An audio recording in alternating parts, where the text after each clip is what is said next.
This is you. Sitting at your desk, middle of the day, work piling up, but your mind is somewhere else entirely. Greece. The beaches, the sun, the whole thing.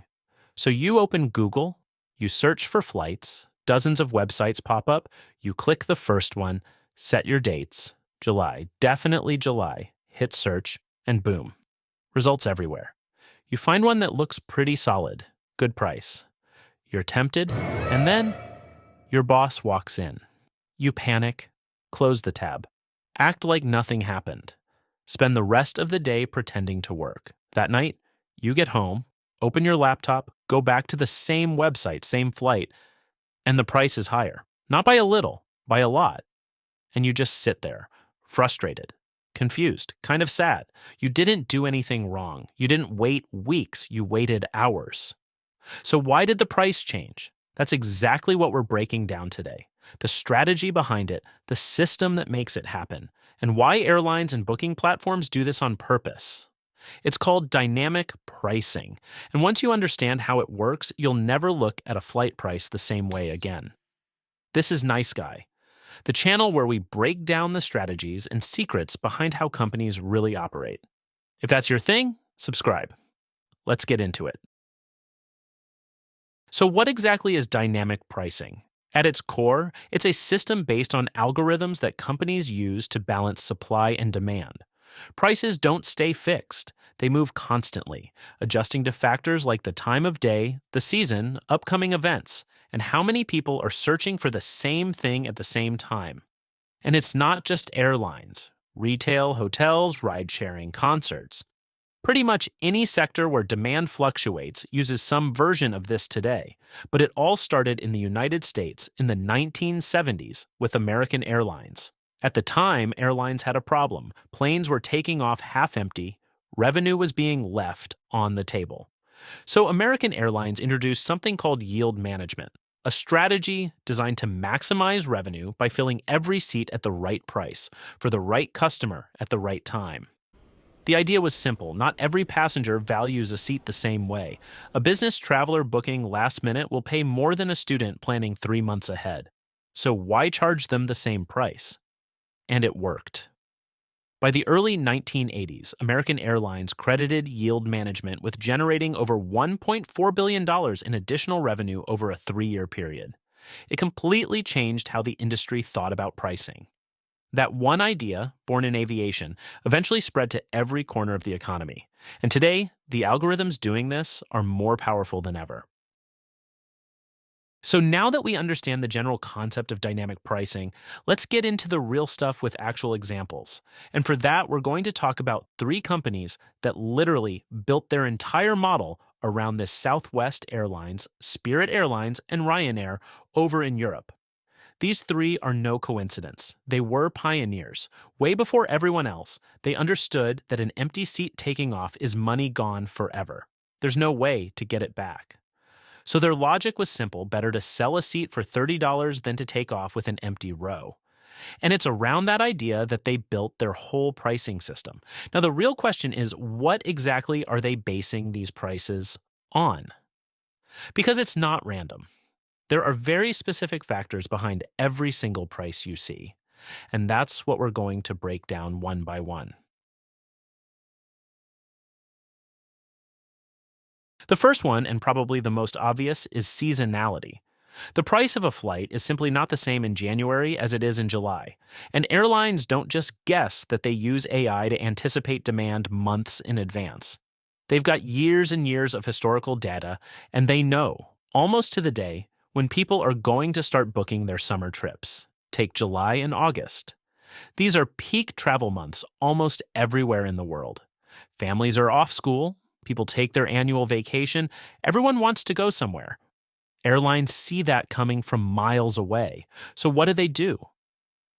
They open those summer flights with prices already set higher than average because they know demand is going to be there. They don't need to wait for you to search. They already know you will. And on the flip side, fly in November on a random Tuesday. The demand is low, the planes are half empty, and the algorithm drops the price to fill those seats. Same plane, same route, completely different price just because of the time of year. The second factor is timing, meaning how far in advance you book. This one surprises a lot of people. There's this idea that if you book super early, you always get the best deal. And yeah, sometimes that's true. Book 4 or 5 months before your trip, and you'll likely find a decent price because the airline still has a lot of seats to fill, and they're willing to give you a lower rate to lock in that revenue early. But here's where it gets interesting. Book at the very last minute, like a few days before departure, and the price goes through the roof. Why?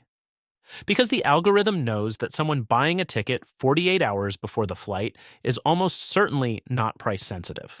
Maybe it's an emergency. Maybe it's a business trip that just got confirmed, whatever the reason that person needs to be on that plane. And the airline charges accordingly. So the timing factor is basically the system trying to figure out how desperate you are. The more last minute you are, the more it assumes you'll pay whatever it takes. Third factor, events. And this is where it gets really wild. When there's a major global event, think the Olympics, a World Cup, a huge music festival, the demand for flights to that destination spikes massively.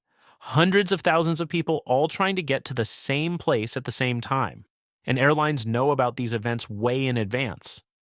Take the 2026 World Cup as a perfect example. Flights to the host cities, we're talking the US, Canada, Mexico, are already being watched closely.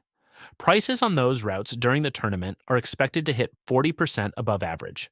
Some routes even more, because the algorithm sees the demand coming, it sees the limited inventory, and it pushes the price as high as the market will absorb. It's basic supply and demand, but on steroids, powered by AI that can predict it months before you even think about booking. Fourth factor, inventory management. This one is more behind the scenes, but it's crucial. Every seat on that plane is essentially a product with an expiration date the moment the door closes, so airlines are constantly adjusting prices based on how many seats are left. Lots of empty seats and the departure is still weeks away. The algorithm drops the price to stimulate demand and fill the plane. Almost full with 2 days to go, prices go up because whoever's buying now is probably going to buy regardless. The goal is never to have empty seats, but also never to sell all your seats too cheap too early. It's a constant balancing act, and the algorithm is running it 24 hours a day. And the last factor, this is the one airlines really don't like to talk about, is personalization. Most companies won't openly admit this, but many of them are pricing based on who you are. They collect data on your browsing behavior, your booking history, how often you fly, what device you use, and they build a profile of you. And the big question they're trying to answer is, how much is this person willing to pay? Let's take two people, person A and person B. Person A is a business traveler. They fly every week. They always book last minute, and price is basically irrelevant to them because the company is paying.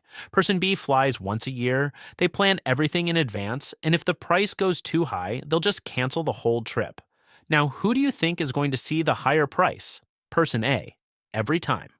Because the system knows they're going to buy regardless.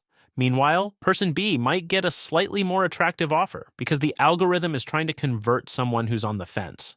It's uncomfortable to think about, but this is where dynamic pricing is heading. It's no longer just about when you buy or what season it is, it's about who you are as a buyer. And that's really the full picture of how these airlines operate. Every price you see is the output of a system that's constantly reading demand, timing, events, available seats, and increasingly, you. Southwest, Spirit, Ryanair, they didn't just get cheap, they got smart. And that's what's kept their planes full while others were flying half empty.